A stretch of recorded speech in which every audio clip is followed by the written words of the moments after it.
बिस्मिल्लाहिर्रहमानिर्रहीम। अस्सलाम वालेकुम व्यूअर्स, हमारे चैनल एजुकेशन हब में आप सबको वेलकम। व्यूअर्स, आज हम आपको फ्यूचर परफेक्ट टेंस के टॉपिक पे लेक्चर देंगे। अगर आपको ये वीडियो अच्छी लगी तो इसको लाइक और शेयर और हमारे चैनल को सब्सक्राइब ज़रूर कीजिएगा। तो आइए अब हम देख लेते हैं कि फ्यूचर परफेक्ट टेंस क्या होता है।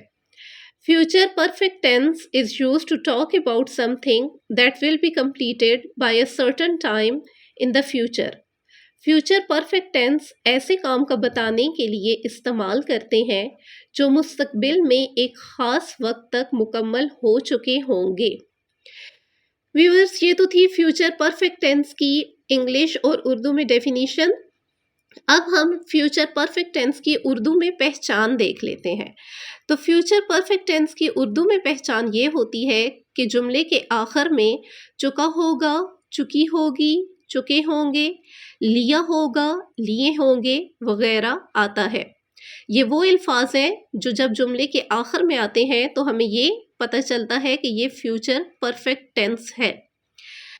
सबसे पहले हम इफर्मेटिव सेंटेंसेस की तरफ चलते हैं। फ्यूचर परफेक्ट टेंस के इफर्मेटिव सेंटेंसेस का स्ट्रक्चर हमारे पास इस तरह बनता है कि हम सबसे पहले जुमले के शुरू में सब्जेक्ट लगाते हैं, उसके बाद विल या शेल का हेल्पिंग वर्ब इस्तेमाल होता है डिपेंडिंग अपॉन द सब्जेक्ट कि हमारा सब्जेक्ट क्या है। अगर हमारा सब्जेक्ट आई और वी होगा तो हम शेल का हेल्पिंग वर्ब इस्तेमाल करेंगे, और अगर हमारा सब्जेक्ट आई और वी के अलावा कुछ भी होगा तो हम विल का हेल्पिंग वर्ब इस्तेमाल करेंगे। उसके बाद हम हैव लगाएंगे, फिर मेन वर्ब की हम थर्ड फॉर्म इस्तेमाल करेंगे और जुमले के आखिर में हमारे पास ऑब्जेक्ट आ जाएगा। अब हम फ्यूचर परफेक्ट टेंस के इफर्मेटिव सेंटेंसेस को एग्जाम्पल्स की मदद से समझ लेते हैं। पहली मिसाल है हमारे पास, वो अपना कमरा साफ कर चुकी होगी, या इसी मिसाल को हम इस तरह भी ले सकते हैं, उसने अपना कमरा साफ कर लिया होगा। अब आप देख सकते हैं कि जुमले का स्ट्रक्चर जो है वो दो तरीके से बना है, लेकिन दोनों में मतलब एक ही है।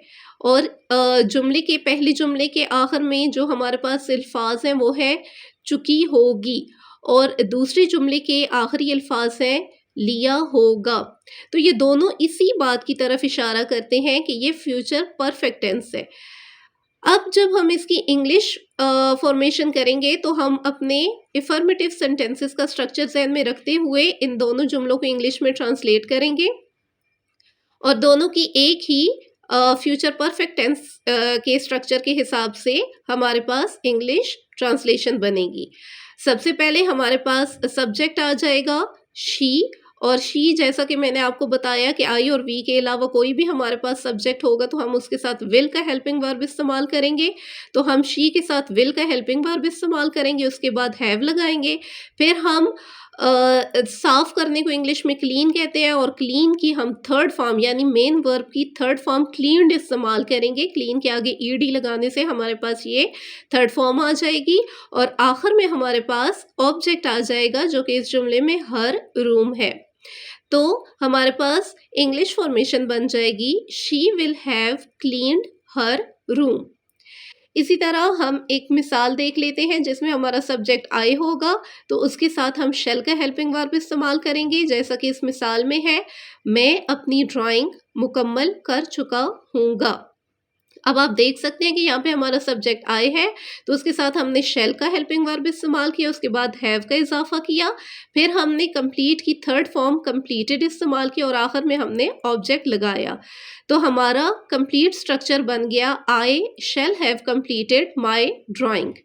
एक और मिसाल देख लेते हैं, हेरा अपना सबक याद कर चुकी होगी। अब यहाँ पे भी आप देख सकते हैं कि जो हमारा सब्जेक्ट है वो आई और वी के अलावा है, यानी हमारा सब्जेक्ट यहाँ पे हेरा है, तो उसके साथ हम विल का हेल्पिंग वर्ब इस्तेमाल करेंगे।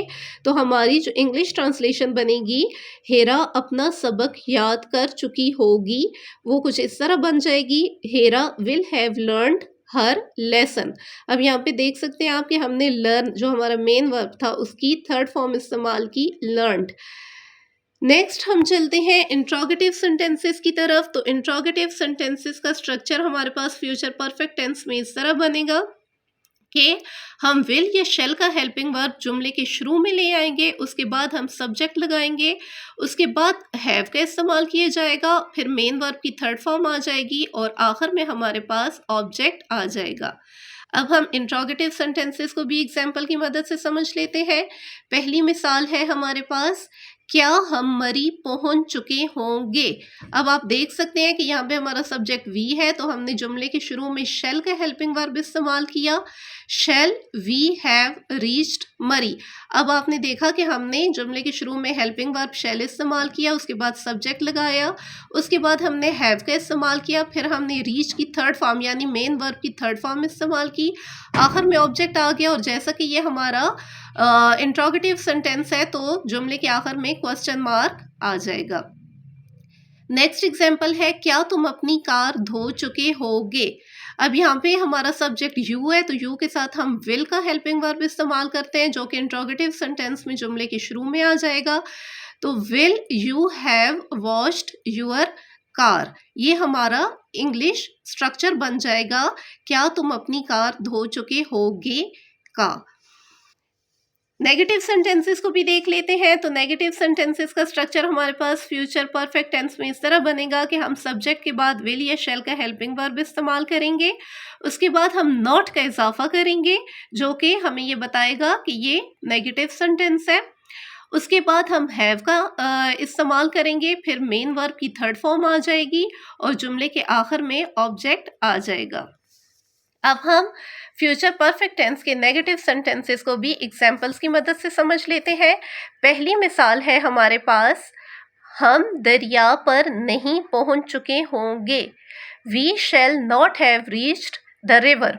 अब आप देख सकते हैं कि यहाँ पे हमारा सब्जेक्ट वी था, तो उसके बाद हमने शेल का हेल्पिंग वर्ब इस्तेमाल किया, उसके बाद नॉट लगाया, उसके बाद हैव का इजाफा किया, फिर हमने रीच की थर्ड फॉर्म रीच्ड इस्तेमाल की और आखिर में हमारे पास ऑब्जेक्ट आ गया, जो कि इस जुमले में द रिवर था। नेक्स्ट एग्जाम्पल है, वो कपड़े नहीं धो चुकी होगी। She will not have washed the clothes.